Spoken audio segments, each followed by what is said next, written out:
Guys, welcome back. So today we're out at the range to talk about a subject that I've been wanting to address for a while, and that is why PCCs or pistol caliber carbines do not suck.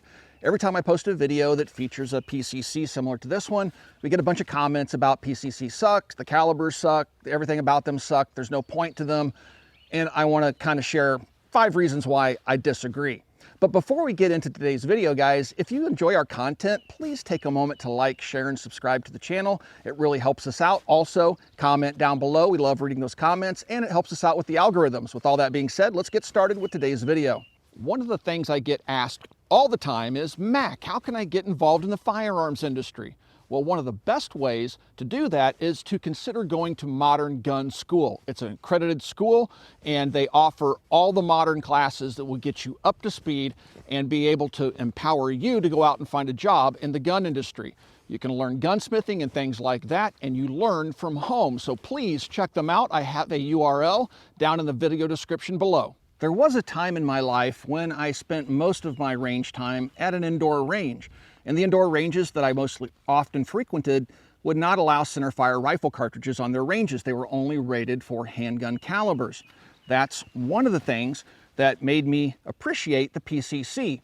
This is a CX4 Storm from Beretta. These are starting to come back in the country again, but these were first introduced to the market in the early 2000s. They kind of dried up. We saw some police imports with 20-inch barrels. This one has a 16-inch barrel, but with 20-inch barrels come in, and that happened, I think, last year or so. But then Beretta resumed production of the guns and importing them into the United States, and they've made a few changes to it. Perhaps we'll do a dedicated video on the CX4 Storm.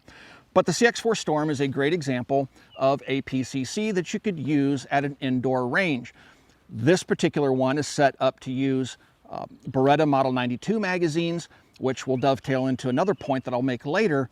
But this handgun, Chambers 9mm, would be a perfect candidate for an indoor range. You're not going to get into trouble with the range officers there or the range owners typically if you're shooting a 9mm carbine. The one thing you're going to want to be kind of aware of, though, is they will not allow steel cased ammunition. Now, some people say that they're worried about steel cased ammunition and mild steel jacketed ball ammunition tearing up their ranges. That's not the real reason why most indoor ranges don't allow the use of bimetal bullets. It's because they spark when they hit the traps, the steel traps at the end of the range. If they're using steel traps, there's other types of traps out there that aren't steel, but that spark can ignite the unburnt powder on the floor and create an unsafe condition for those using the indoor range. But other than that, shooting a 9mm out of a 16-inch barrel isn't going to be much of a problem for indoor ranges. So if you shoot in the middle of winter, or if you live in the city and all you have access to is, an indoor range, having a PCC around might be handy for you. That way you can get some rifle training in along with your handgun training. The CX4 Storm on here has a RMR red dot sight on top. This is a Trijicon mount. This is the newer flat dark earth color. The magazine that I'm using is a Beretta 30-round magazine.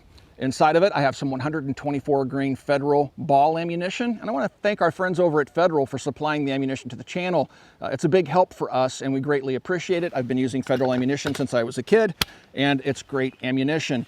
So the magazine goes right into the grip, much like a handgun, because it's using a handgun magazine. It has a charging handle over here on the left-hand side, but you can move it to the other side if you'd like. And now I have a 9mm rifle, which I can again use at an indoor range.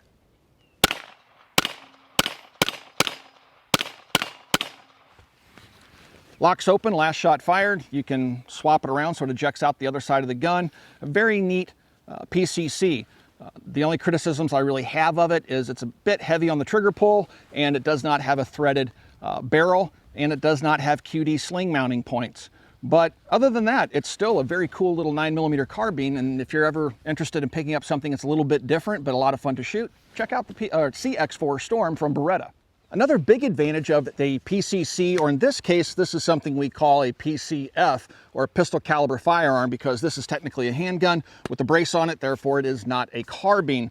But the advantages of a pistol caliber carbine, if you choose one that uses the same ammunition and magazine type as your primary carry gun, then you have ammunition and magazine compatibility between your long arm and your pistol. Now that's something that's been going on for hundreds of years. It was not uncommon even back in the Wild West for cowboys to have a rifle and a scabbard on their horse that chambered the same caliber as the pistol or the revolver they had on their belt. That compatibility can be helpful. And again, another one of the benefits we'll touch upon here in a moment is the extended range that you get from using a PCC versus a handgun. But right now we're talking about compatibility with your carry gun. This is a B&T. You've seen it here on the channel before. It's an APC 9 Pro. On it we have a Black Hawk discontinued 9mm silencer, but this one is set up to take SIG P320 magazines. That means it'll lock right in there, and the gun works great with the same magazine as the gun I'm currently carrying on my hip.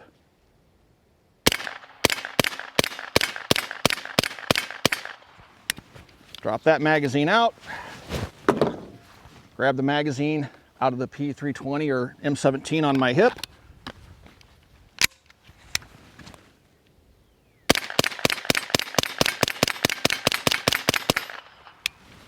Pretty darn handy and a tremendous benefit in my opinion.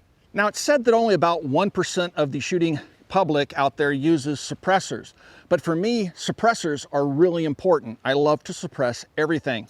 PCCs like this one, and this one is an SBR, they make really good suppressor hosts. And if you pick the right caliber, either 9mm or 45, subsonic ammunition is readily available in normal times. Therefore, you can get the gun as quiet as you're going to get a firearm outside of a suppressed 22. These are going to be much easier on your hearing suppressed than any centerfire cartridge, especially a centerfire cartridge that's an SBR like this one. So the concussion off this is going to be drastically reduced by the suppressor, and if you use subsonic ammunition, it's going to be about as hearing safe as you can get any type of firearm, as I've already mentioned. This is a new product from B&T. This is the SPC. It was developed for a law enforcement tender in Europe.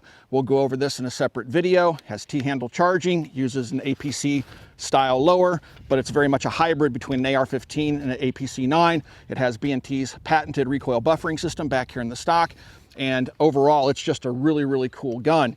This one is set up to use the B&T magazines. And again, we have some Federal 124 grain ammunition in there.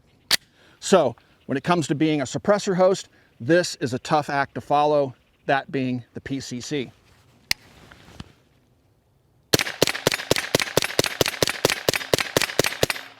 Wow, this thing shoots good. Now the bolt's locked to the rear to take the can off. This one has a tri-lug mount on it. I can very easily put the can on and take it off for suppression. That is a big bonus to me. Another area where you're going to see a slight benefit with a PCC versus a handgun is in muzzle velocity. Now we're shooting 124 grain Federal ball ammunition this afternoon, and out of the 16-inch barrel of the CX4 Storm, we saw a muzzle velocity of 1,304 feet per second. Out of the 4.7-inch barrel of the M17, we saw a muzzle velocity of 1,166 feet per second. That's 138 feet per second difference. Let's just call it 150 feet per second difference because there's going to be variations from round to round. So that 150 feet per second difference is going to give you slightly better terminal ballistics. So that's going to change, of course, if you're using a 16-inch barrel like we tested for these numbers on the CX4 Storm, but there are PCCs out there that have shorter barrels. Some have 5-inch barrels, so there's no velocity advantage, and others have 8-inch barrels, and there is a velocity advantage. So generally speaking, with the longer barrel, you're obviously going to get better muzzle velocity out of the carbine. Another feature, if you will, of the PCC is the ability to shoot at extended ranges. Now, there are handgun shooters out there like Jerry Michlik and some of the other guys out there that practice and practice and practice for competition, things like that, that can draw a handgun and hit a steel plate at 200 yards. Most average shooters aren't capable of that type of accuracy with their handgun. But when you put a stock on it and make it into a rifle, in this case an SBR, you can increase the effective range substantially in how fast you can engage those targets.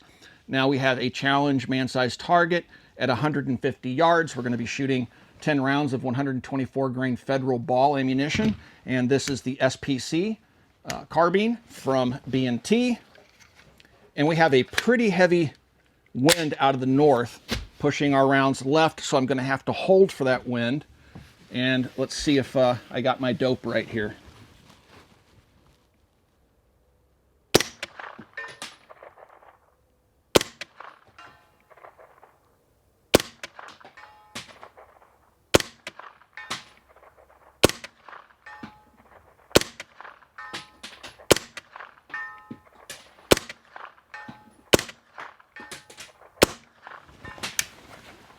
10 for 10. I could have shot faster. You're not going to do that with a handgun.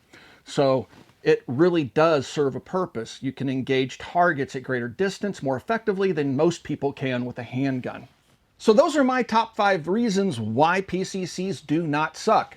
And I'm sure there's other reasons out there people enjoy shooting PCCs. These are just my top 5, but if you have a reason why you enjoy shooting PCCs, please post that down in the comment section below. I do try to read all the comments, especially the first day or two a video goes live, and I enjoy reading those comments and responding to you guys and having a conversation. Guys, if you'd like to support us here at the Military Arms Channel, please consider becoming part of our Patreon family. If you'd like to communicate directly with me, I answer all private communications with our Patreons. You get early access videos, 2 videos like this one over on Patreon, and we have a wonderful community of folks over there that you can interact with. Again, there's a link to Patreon in the video description down below. Also, right here on YouTube, guys, just mash that little join button and you can support us right here on YouTube. And last but not least, guys, please swing by and check out coppercustom.com. Thank you for 13 years of support, and we'll talk to you guys soon.